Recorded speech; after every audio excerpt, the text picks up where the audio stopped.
जय जिनेन्द्र जीवमजीवं दौवं जिणवरवसहेण जेलनिदिठं देवीन्दविन्दवन्दं वन्दे तं सर्वदा शिरसा।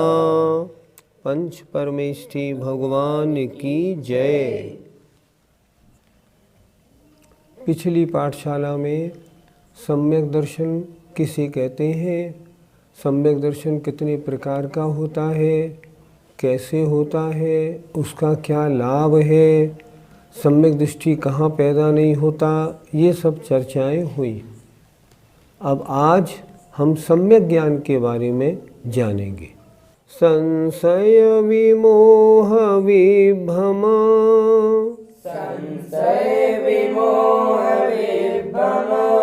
विवज्यं अपपरसरुवस्स गहनं सम्मर्णानं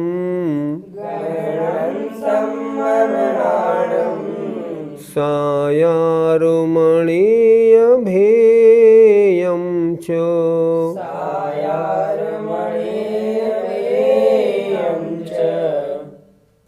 संशय, विमोह माने अनध्यवसाय, विभ्रम माने विपरीत माने विपर्य।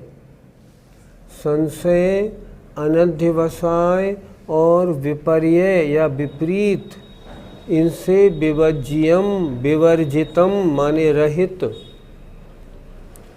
अप माने आत्मा का और पर माने आत्मा के अलावा अन्य पदार्थों के सरुवस्स स्वरूप का जो गहन है, ग्रहण है, उसको सम्यक ज्ञान कहते हैं। फिर समझे एक बार, किसी वस्तु का ज्ञान करना, सही सही ज्ञान होना सम्यक ज्ञान है। लेकिन वो सम्यक ज्ञान कब होगा? पहली बात तो उसमें संशय नहीं हो, मालूम नहीं है कि नहीं, स्वर्ग होते हैं कि नहीं, नरक होते हैं कि नहीं। अगर ऐसा होगा तो ज्ञान कैसे ठीक होगा? और दूसरा शब्द दिया विमोह। विमोह क्या जानना, क्या करेंगे जान के, जानने की कोशिश ही नहीं करना, तो ज्ञान कहाँ से होगा? और तीसरा विभ्रम माने विपरीत, अर्थात शरीर को ही आत्मा मानना। विश्व किसने बनाया? भगवान ने बनाया। सब कुछ करने वाला भगवान, ये विपरीत ज्ञान। तो क्या कह रहे हैं? कोई ज्ञान सम्यक ज्ञान कब माना जाएगा? जब उसमें तीन बातें नहीं हों। जो आपने जाना है उसमें संशय नहीं हो, मालूम नहीं ऐसा है कि नहीं। विमोह अनध्यवसाय, क्या करना जान के छोड़ो ना, अज्ञान रूप रहना। और विभ्रम माने जानना तो पर उल्टा जान लेना, शरीर को ही आत्मा मान लेना। इस तरह इन तीनों से रहित, अप माने आत्मा का, विवर्ज्य माने रहित, अप माने आत्मा का और पर माने आत्मा के अलावा अन्य द्रव्यों के स्वरूप का। सम्यक ज्ञान में किसका जानना है? निज और पर का। जितनी सांसारिक बातें हैं उनका ज्ञान और कुज्ञान और अज्ञान से कोई संबंध नहीं, वो सब लौकिक ज्ञान है। आत्मा क्या है, पर क्या है, इसका संबंध सम्यक ज्ञान से है। आत्मा का और पर द्रव्यों के स्वरूप का, इन तीनों से रहित जो ग्रहण है, जानना है, स्वीकारना है, उसका नाम सम्यक ज्ञान है। सायारम, वह साकार होता है, आकार सहित है, और अनेय भेयम, अनेक भेद वाला होता है। सम्यक ज्ञान साकार है और सम्यक ज्ञान अनेक भेद वाला है। सम्यक ज्ञान के बहुत भेद होते हैं। उस सम्यक ज्ञान में क्या विशेषता होनी चाहिए? आत्मा के स्वरूप के बारे में संशय, आत्मा ऐसा होता है कि नहीं, किसने देखा है आत्मा को, शास्त्रों में लिखा है तो क्या होता है, ऐसा अगर संशय होगा ना तो ज्ञान सम्यक ज्ञान नहीं हो पाएगा। दूसरी बात, विमोह लिखा। विमोह का मतलब होता है अनध्यवसाय। कोई विषय आया, आत्मा उपयोगमयी है, उसमें ज्ञान और दर्शन होता है। अब होता होगा कौन जाने। अगर ऐसे करके छोड़ दोगे तो आत्मा का सही ज्ञान कैसे हो पाएगा। आत्मा में कौन सा दर्शन होता है, कौन सा ज्ञान होता है, जब ऐसा जानेंगे तब तो ज्ञान होगा। इसलिए अगर अनध्यवसाय है तो भी सम्यक ज्ञान नहीं होगा। और विपरीत ज्ञान अर्थात शरीर को ही आत्मा मान लेना, आत्मा का सही परिचय है, जो आत्मा का परिचय है उससे उल्टी बात मानना, लोग किसने बनाया, भगवान ने बनाया, अगर उल्टा ज्ञान होगा तो भी सम्यक ज्ञान नहीं होगा। इसलिए आत्मा और पर पदार्थों के बारे में जो शास्त्रों के अनुसार ज्ञान प्राप्त किया है यह ऐसा ही है, संशय रहित जानो, अनध्यवसाय अच्छी प्रकार डिटेल से जानो और विभ्रम सही सही जानो। ऐसा जो जानना है आत्मा और पर पदार्थों का, उसे कहते हैं सम्यक ज्ञान। और वह सम्यक ज्ञान कैसा होता है, साकार होता है, निराकार होता है दर्शन, और अनेय भेयम च, अनेक भेद वाला होता है। सम्यक ज्ञान के अनेक भेद होते हैं। पंडित जी, वह सम्यक ज्ञान कितने प्रकार का होता है? तत्वार सूत्र में सूत्र दिया है पहले अध्याय में, मतिश्रुतावधि मनः पर्ये केवलानि ज्ञानम। ज्ञान 5 प्रकार का है, मति ज्ञान, श्रुति ज्ञान, अवधि ज्ञान, मन पर्ये ज्ञान और केवल ज्ञान। ये सम्यक ज्ञान के 5 भेद हैं।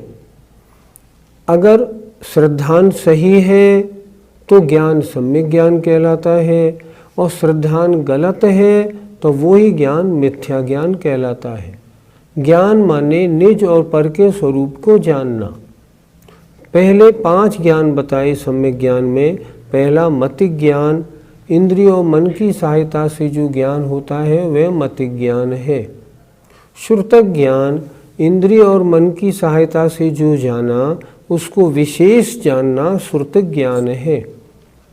अवधिक ज्ञान, द्रव्य क्षेत्र काल भाव की मर्यादा से इंद्रिय और मन की सहायता के बिना आत्मा के द्वारा जो रूपी पदार्थों का ज्ञान होता है वह अवधिक ज्ञान है।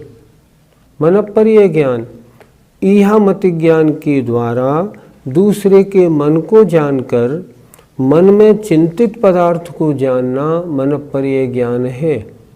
और केवल ज्ञान समस्त द्रव्य और उनकी अनंतानंत पर्यायों को आत्मा से क्रम रहित एक साथ जानना, उसको कहते हैं केवल ज्ञान। सम्यक ज्ञान के 5 भेद हैं, ये 5 सम्यक ज्ञान हैं। तो पंडित जी उसके मिथ्या ज्ञान भी होते हैं? मति ज्ञान, श्रुति ज्ञान और अवधि ज्ञान जिस जीव को है, यदि वह जीव सम्यक दृष्टि है तो उसके 3 ज्ञान सम्यक ज्ञान है। और अगर मिथ्या दृष्टि है तो वो तीनों ज्ञान बजाय मति के कुमति, कुश्रुत और कुअवधि ज्ञान हो जाते हैं। ये जो 3 ज्ञान हैं, कुमति ज्ञान, कुश्रुत ज्ञान और कुअवधि ज्ञान या विभंगावधि ज्ञान, ये 3 मिथ्या ज्ञान कहलाते हैं, क्योंकि इसमें अभिप्राय गलत है। मिथ्यात्व सहित ज्ञान होते हैं ये तीनों, तो मिथ्या ज्ञान कहलाते हैं। सम्यक ज्ञान की प्राप्ति के लिए हमें क्या करना चाहिए? वर्तमान में बाजार में शास्त्र मिलते हैं, अलग अलग प्रकाशक के उपलब्ध हैं। उनमें कुछ प्रकाशक ऐसे हैं जो एकांत के मानने वाले हैं। उन्होंने गाथा का अर्थ तो लिखा है, पर भावार्थ में अपने एकांत अभिप्राय की पुष्टि लिख दी है। अगर उसको पढ़ेंगे ना तो अपनी बुद्धि दूषित हो जाएगी, अपन सही अभिप्राय तक नहीं पहुंच पाएंगे। पहले तो किसी अच्छे समझदार ज्ञानी से ये प्रश्न करें कि मुझे ये ग्रंथ पढ़ना है, ये मैं कौन सा पढूं। पहले तो सही ग्रंथ का चुनाव करें। जब सही ग्रंथ मिल जाए, सही आचार्य का, सही अनुवादक का, हाँ ये ग्रंथ सही है, तब फिर उसमें बड़ी श्रद्धापूर्वक उसका स्वाध्याय करें। इसमें जो लिखा है बिल्कुल ठीक लिखा है, क्योंकि आचार्य ने जो परंपरा से सर्वज्ञ की वाणी सुनी वही तो इसमें लिखी है। तो पहले उस सच्चे शास्त्र की पहले श्रद्धा बनाएं कि ये सही शास्त्र है, आचार्य कुंद महाराज ने जो लिखा है वो प्रामाणिक है। फिर क्या करें? फिर उसका स्वाध्याय करें। स्वाध्याय करने का तरीका क्या है? स्वाध्याय करते जाइए, जो जो विषय आपको नया मिले उसको कॉपी पर नोट करते जाइए, ताकि उसको रिवाइज करते रहें और वो आपके उतर जाए। केवल पन्ने पलटने से स्वाध्याय नहीं होता। तो यदि आप सच्चे शास्त्रों का श्रद्धापूर्वक स्वाध्याय करेंगे, अच्छी प्रकार उसे समझेंगे, तो उसको समझने से आत्मा और आत्मा से भिन्न पर पदार्थों का आपको सही ज्ञान होगा और वो कहलाएगा सम्यक ज्ञान। लेकिन वो ज्ञान सम्यक ज्ञान कब कहलाएगा? जब उस पर आपकी श्रद्धा हो जाएगी। जब तक ज्ञान है तब तक ज्ञान कहलाएगा। सम्यक तो होते ही वो ज्ञान सम्यक ज्ञान कहलाने लगेगा। क्या सम्यक दर्शन और सम्यक ज्ञान एक साथ होते हैं? जब तक सम्यक दर्शन ना हो तब तक ज्ञान ज्ञान रहता है, सम्यक का टाइटल नहीं मिलता। और जब सम्यक दर्शन होता है तो वही ज्ञान सम्यक ज्ञान हो जाता है। यद्यपि सम्यक ज्ञान होने में सम्यक दर्शन कारण है, सम्यक ज्ञान कार्य है, पर दोनों का होना एक समय का है, अलग अलग समय का नहीं। सम्यक दर्शन और सम्यक ज्ञान एक साथ होते हैं। कोई व्यक्ति स्वाध्याय करे परंतु उसके अनुसार चर्या ना करे, यह ज्ञान सम्यक ज्ञान माना जाएगा या नहीं? सम्यक ज्ञान का मतलब होता है श्रद्धा सहित ज्ञान करना, क्योंकि सम्यक तो है तो ज्ञान सम्यक ज्ञान है। और सम्यक का मतलब श्रद्धा होना। शास्त्रों में जो कुछ लिखा है ये सच ही लिखा है। और जब ऐसा ज्ञान हो जाता है तो तदनुसार चर्या होती ही होती है। अगर चर्या नहीं है, आचरण नहीं है, तो ज्ञान से लाभ क्या होगा?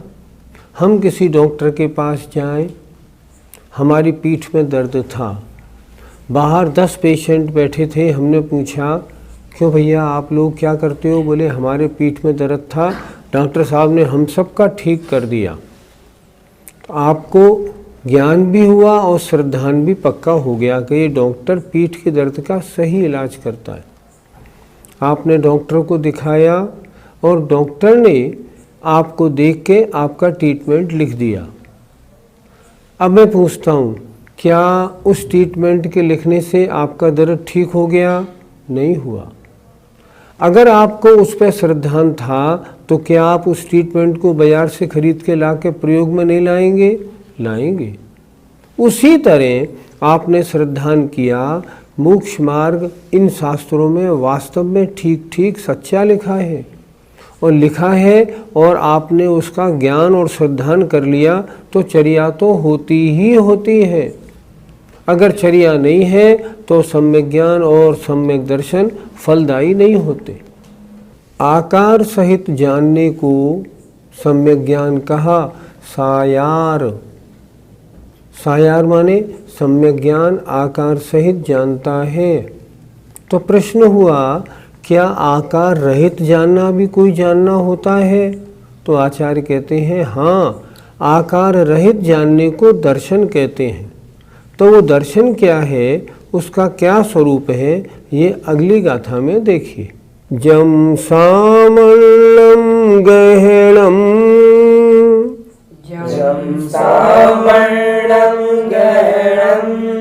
भावाणं लेव कट्टुमायारम्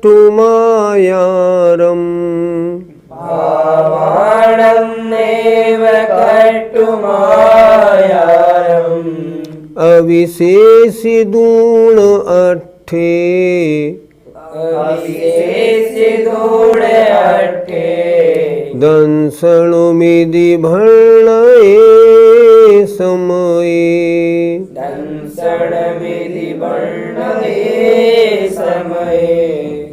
जम जो सामल्लम सामान्य ग्रहण है। ग्रहण दो तरह का, एक विशेष एक सामान्य। विशेष ग्रहण ज्ञान, सामान्य ग्रहण दर्शन। जो सामान्य ग्रहण है भावाणम पदार्थों का, लेव माने नहीं, कट्टुम करके, आयारम आकार,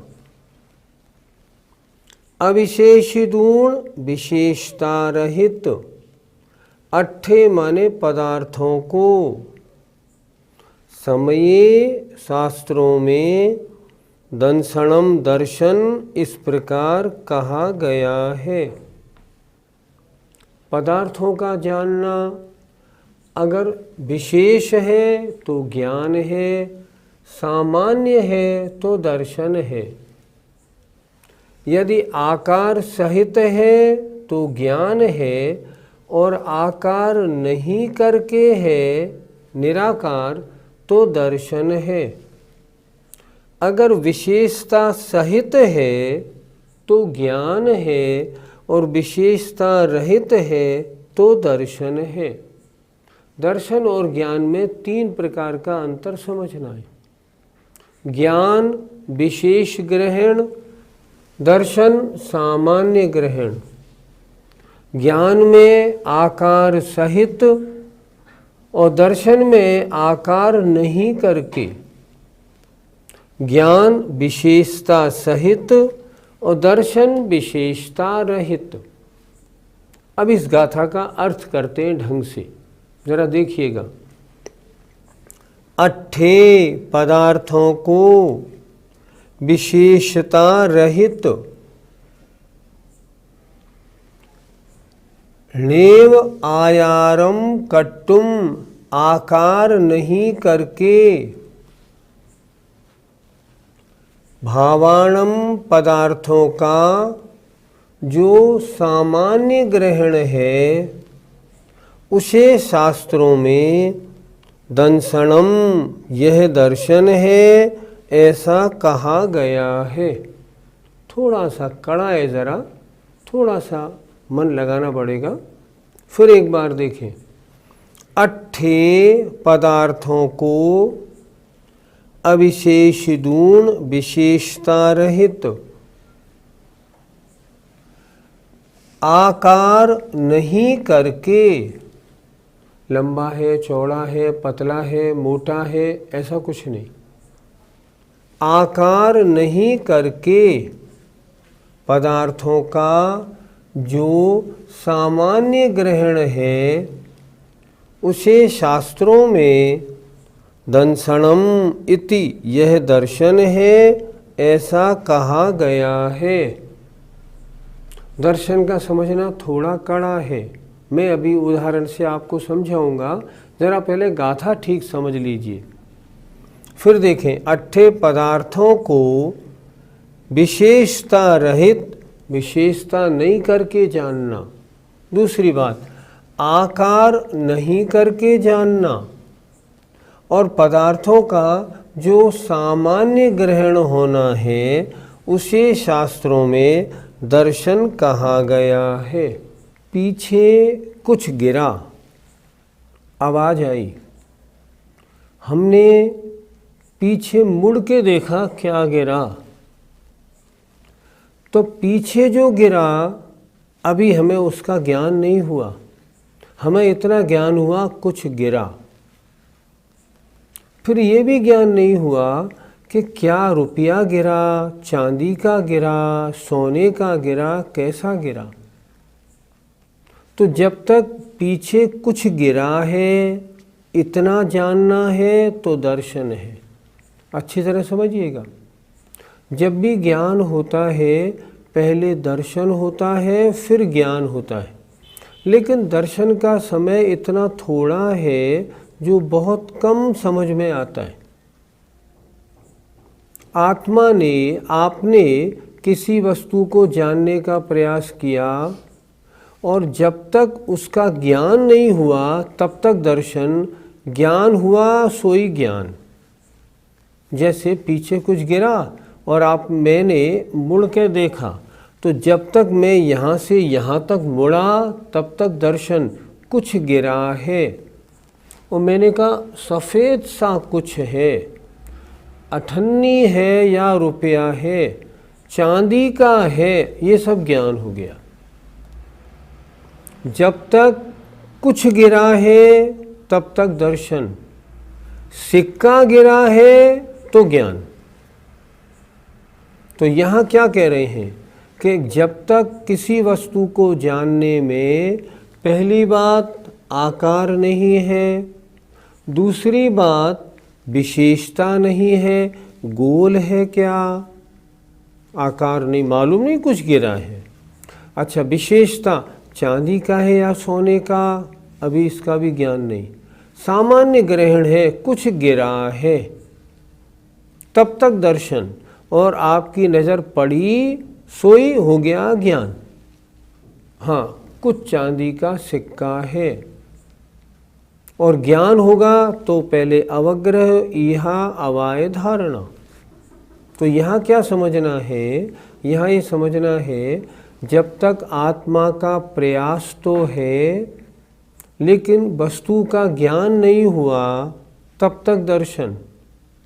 सिर्फ इतना ज्ञान हुआ कुछ गिरा है, सफ़ेद है, पीला है, काला है, वो कुछ नहीं, कुछ गिरा है तो दर्शन।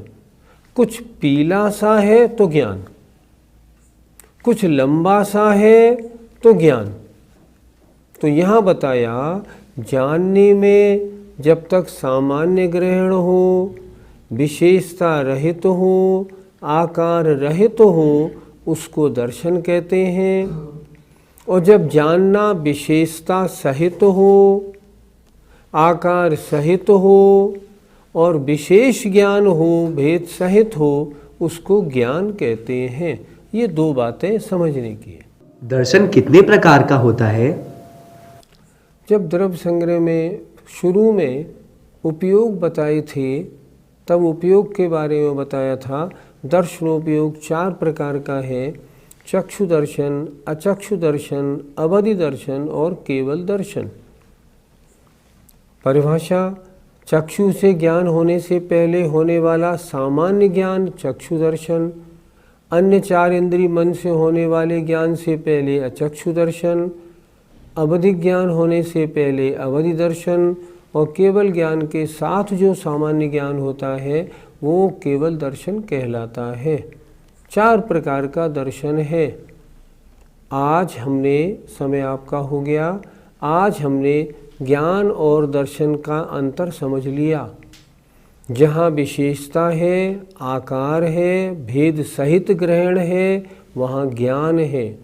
भेद रहित है, आकार रहित है, सामान्य है, उसका नाम दर्शन है। ठीक समय आपका हुआ। जय जिनेंद्र।